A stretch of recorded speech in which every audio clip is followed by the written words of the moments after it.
Everest base ক্যাম্পে এখন ঠান্ডা হাওয়ায় জমে থাকা নিঃশ্বাসের সঙ্গেই বইছে এক নতুন বার্তা, টেকসই উন্নয়ন এবং পরিবেশ সচেতনতার বার্তা। আর সেই বার্তায় বহন করে কক্সবাজার সমুদ্র সৈকত থেকে পায়ে হেঁটে হিমালয়ের কোলে এসে পৌঁছেছেন ইকরামুল হাসান শাকিল। এই যাত্রা শুধুই একটি পর্বতারোহণ নয়, এটি এক আন্দোলনের প্রতীক। একবার ব্যবহারযোগ্য প্লাস্টিকের বিরুদ্ধে, কার্বন ফুটপ্রিন্ট কমানোর পক্ষে এবং পরিবেশ বান্ধব জীবনের জন্য মানুষকে উদ্বুদ্ধ করতে শাকিলের এই পদযাত্রা। এখন শুধু 1-2 করে দিন গোনা আর অপেক্ষা ইতিহাস গড়ার। এভারেস্টের শীতল ছায়ায় দাঁড়িয়ে ইতোমধ্যে শাকিল ও তার সঙ্গী বিভিন্ন দেশের অভিযাত্রীরা সম্পন্ন করেছেন হিমালয় অঞ্চলের ঐতিহ্যবাহী পূজা। এটি কেবল আধ্যাত্মিকতার প্রতীক নয়, বরং পর্বতকে সম্মান জানানোর এক নিঃশব্দ অথচ গাম্ভীর্যপূর্ণ রীতি। পূজা ছাড়া খুম্ভু গ্লেসিয়ারের দিকে এক পা এগোনো অনেকের কাছে অশুভ বলেই ধরা হয়।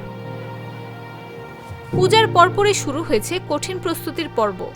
খুম্ভু গ্লেসিয়ারে এখন চলছে রোপ টেকনিক, আইস এক্স ব্যবহার ও দড়ির সহায়তায় বরফের ঢালে ওঠানামার অনুশীলন। এসব অনুশীলনের উদ্দেশ্য একটাই, প্রকৃত চূড়ার পথে মানিয়ে নেয়া, নিজেকে তৈরি করা।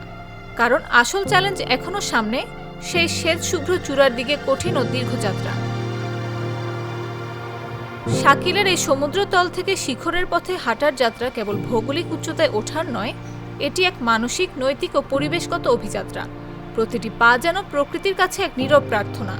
শাকিলের প্রত্যাশা, তার যাত্রার প্রতিটি পা যেন হয়ে ওঠে একটি বার্তা, পৃথিবী আমার, দায়িত্ব আমার। নাফিস আব্দুল্লাহ, জাগো নিউজ। সিল্কোর সিল্ক অ্যান্ড শাইন, যাতে আছে আর্গান অয়েল ও ওট প্রোটিনের গুডনেস, যা আপনার চুলকে রাখে হেলদি অ্যান্ড শাইনিং।